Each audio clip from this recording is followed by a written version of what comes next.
My primary medium is oil paint on canvas, and then my secondary medium is watercolor and ink on watercolor paper. So inspiration for my oil paintings come a lot from the human body. I love figurative work.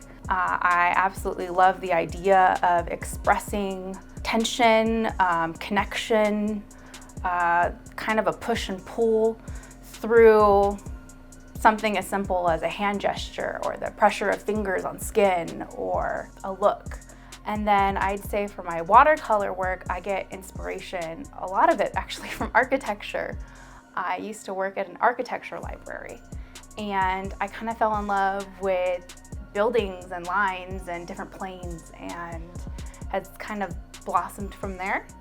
And then I have other work that's just inspired by my daily life. I'm a mom, and my son is in my next oil painting because he's around and he's cute and I wanted to paint him. So I kind of get it from all over.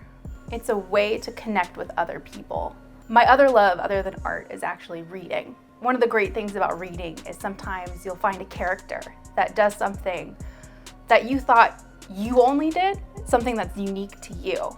And you recognize that and you connect with that person. And I think art, for me, does the same thing. I can put out an idea or a concept or a painting and have somebody look at that and connect to it in a way that maybe they thought was unique to them. I think that's my favorite thing about art, is being able to express a lot of things that maybe we don't talk about. So I think you have to realize what your motivations are for art. For me, I do it because I love it. And I think if you love it, why wouldn't you pursue it? You don't have to be good at it either to get something out of it. I think that art is for everybody.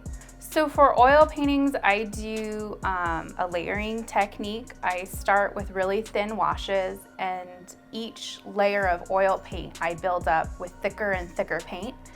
It's called fat over lean is the terminology. And what I love about oil paints is that it takes a really long time for them to dry, even when you add other mediums or drying agents. So I can actually go back and rework an area that I've been fiddling with. I can walk away and have a cup of coffee and come back to it and continue on that work. I actually find it easier to work on commission work because they provide structure and deadlines. It's harder for me to take the time for my own personal paintings. Also, watercolor is a much faster medium and something that I've been exploring more and more. And I really enjoy the process of even just mark making, if that makes sense.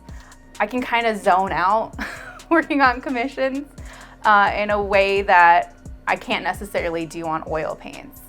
A lot of times I'll just plug in an audiobook, put in my earbuds, and just kind of paint, and I lose track of time. I know for me that I used to have a definition of what makes a successful artist, and I did not measure up to that. And I think as I've gotten older and more mature, I've realized that you get to define what your success is as an artist, and you get to define what your career as an artist looks like, whether it's a hobby, whether you want to make money from it. What you want to get out of art is extremely personal, and you shouldn't ever let somebody else dictate what success means to you. And I think that for me, my original idea of what is success was being represented in a gallery, having my original oil painting sell, having the type of prestige of a gallery artist. And I realized doing these little commission watercolor illustrations for local moms that didn't bring me joy. That actually wasn't the success that I craved. And really just don't be afraid to define what success is to you in art and what you want to get out of it. Because for me, if I complete a painting and I'm happy and I think I made something beautiful, then I've succeeded. And I want other people to know that and not put unrealistic expectations on themselves, because that's how you don't paint. And everyone should be painting.